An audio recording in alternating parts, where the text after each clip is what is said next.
All right, good day. This lesson will focus on the factoring of trinomials.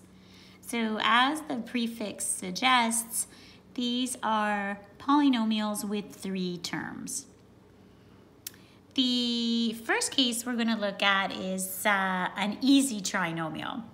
This is the trinomial whose leading coefficient is 1. So if this were ax squared, the value of a would be 1. The factored form of this trinomial will always look like this. So in order to get 1x squared here, we need an x here and an x here, so that when this is fully expanded, this trinomial can be obtained. So all we have to do is correctly fill in the two numbers here and here. We need two numbers who have a product of 30. The same two numbers have to have a sum of 13. This means that the numbers themselves are 10 and 3. They multiply to give 30, they add to give 13. So in here would be the numbers positive 10 and positive 3. And this is the fully factored form of the trinomial. And this can be expanded, x squared plus 3x plus 10x plus 30. And after collecting like terms, the trinomial is obtained. Okay, this one, very same thing. We've got that leading coefficient of 1. Here we want two numbers whose product is negative 56. The sum of the numbers is negative 1. And if we know our multiplication tables, this is a little bit easier, but if not, you just go ahead and use your calculator. The numbers that will work here are a negative 8 and a positive 7. Multiply these together to get negative 56 and add them to get negative 1. So inside now, we're going to have x minus 8, x plus 7. Of course, you can have these two terms reversed. So x plus 7 first, x minus 8. Second would be the same thing. Okay, let's take a look at problem 3. Currently, the leading coefficient is not 1. However, these numbers are all divisible by 3. So 3 can be removed first as a common factor.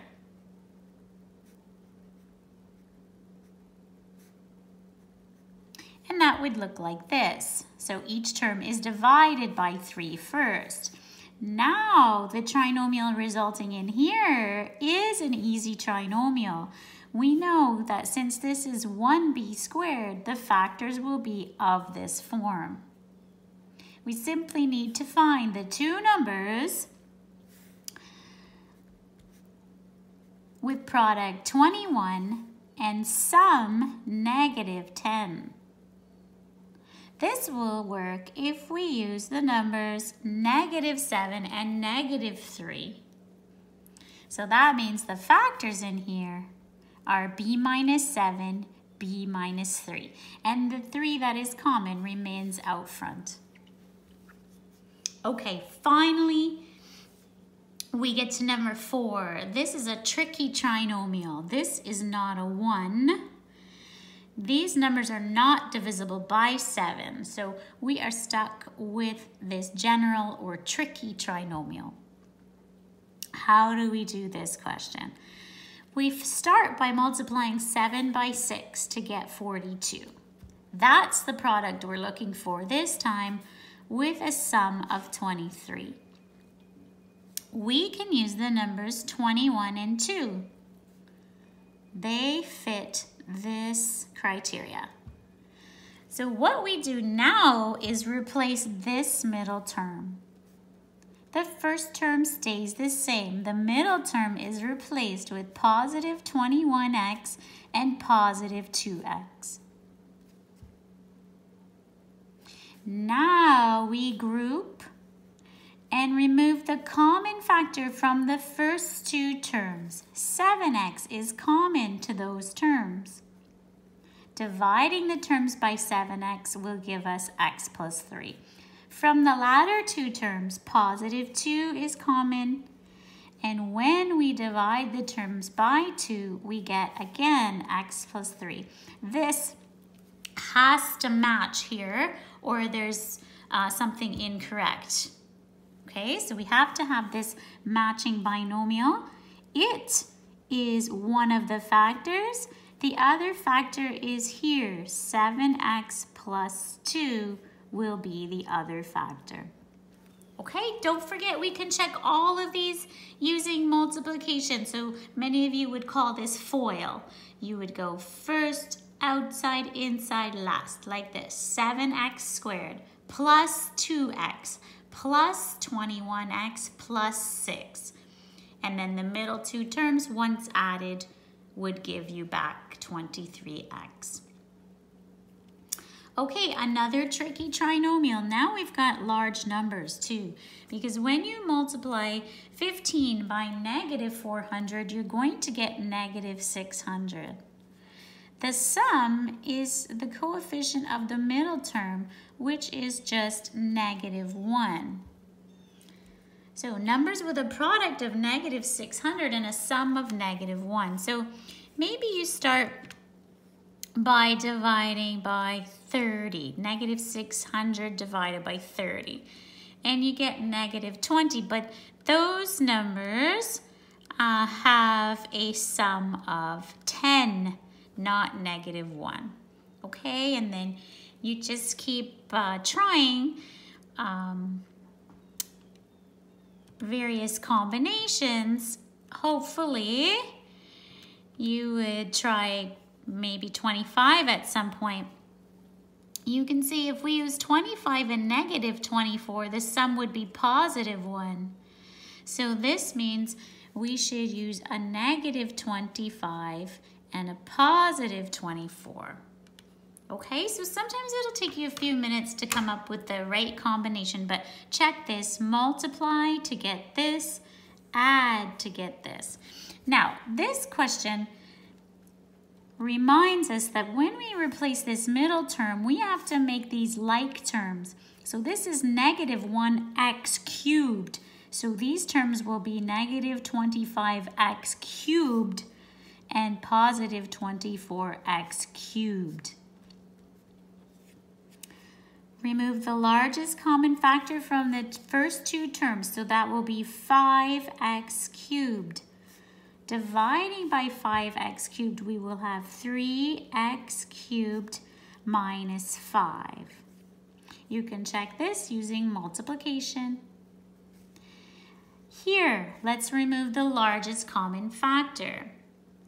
These are divisible by 8, also negative 8, but taking out positive 8 will give us the desired 3x cubed minus 5 here, which will match here.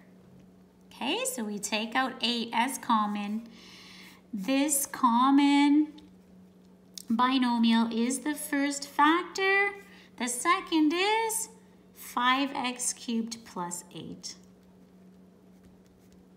Okay, so that is example 5. All right, let's continue. Here's another one, tricky trinomial. We have to start by multiplying 16 by 35. That's going to give us 560. The sum needs to be negative 48. Okay, so try, maybe 560 divided by 10, but 10 and 56, there's no way to get a sum of negative 48. 560 divided by 28. Now we have, now we may be on to something if both of these numbers are negative. So negative 28 and negative 20. Okay, you could check them by multiplying them, check them by adding them. So we're going to replace the middle term here. So it will have a C on it. Negative 28c, negative 20c. From the first two terms, the largest common factor is 4c. From the last two terms, okay, we can take out a 5 or a negative 5. Negative 5 is correct because dividing these by negative 5, both terms by negative 5 will give us 4c minus 7 here. We needed these to match, remember? Okay, and there we have our factors. 4c minus 7 and the other 4c minus 5. Again, you could check it using multiplication. Next one. Multiply 4 by 9. There is no common factor for 4, 12, and 9. So we multiply 4 by 9, we get 36. The sum has to be negative 12. These numbers are both negative 6. Look what happens when these numbers are the same. You may already know what happens, but let's follow the process. So we replace this middle term. So we're going to have xy on each of these. Negative 6xy, negative 6xy. Of course, we're saying negative 12xy is the sum of these two terms. That's why they have to be like terms. Okay, from the first two terms, let's take out 2x. That leaves us with 2x minus 3y after using division.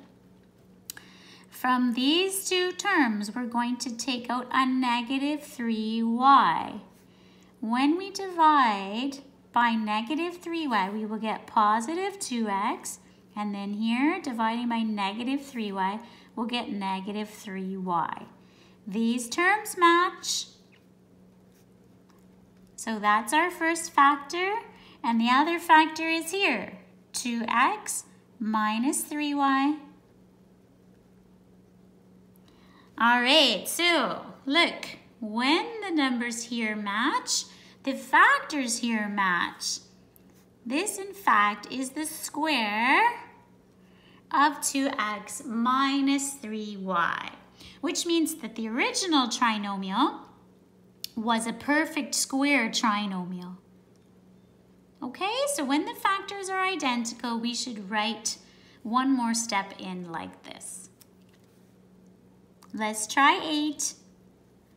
16 times 1, that's the number we need for our product. The sum should be 8. What two numbers can you multiply to give you 16 and add to give you 8? The numbers are both 4. So we are expecting a perfect square. Replace the middle term, positive 4n, positive 4n, replacing 8n.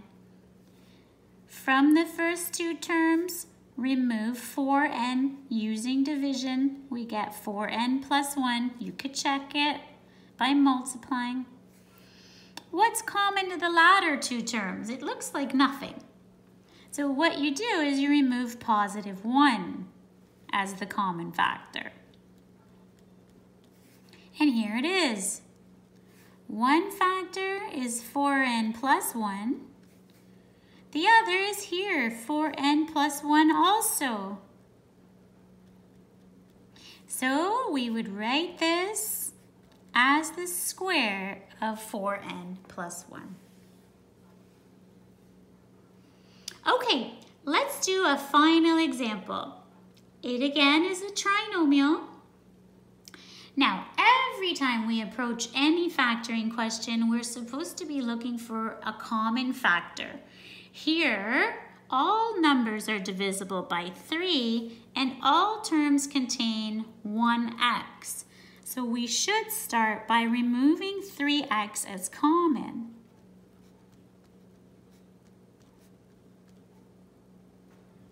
And that gives us this trinomial, 10x squared plus x minus 2. Now that the common factor is removed, we can use the product and sum method on this trinomial. we need a product of 10 times negative 2. And a sum of, the coefficient of x here is 1. So the sum should be 1. Two numbers that multiply to give us negative 20 and add to give us positive 1, these numbers would be 5 and negative 4. So let's replace our middle term right here, positive 1x, with positive 5x and negative 4x. Now we're going to be doing our grouping in here, okay? So let's be careful. We might actually want to change the bracketing when we have a common factor out front like this. Okay, like that. Square. So now in here we can take out 5x is common from the first two terms. From these last two terms, we can take out negative 2. Dividing both terms by negative 2 will give us 2x plus 1. And there it is. After the 3x, the first factor will be 2x plus 1. And the other factor is here, 5x minus 2. And so now it is fully factored. Okay, so a little challenging. If you do have a common factor out front and it is a tricky trinomial, rather than having another round bracket here and here when there are now round brackets inside, you might choose to change your bracketing style just so you don't get confused. All right, so that was factoring of trinomials, both the easy and the tricky versions. In your textbook, this is chapter 6, section 3. And any of the odd numbered problems there from 5 through 45 are appropriate for practice. Okay, thanks a lot for watching and have yourselves a great day.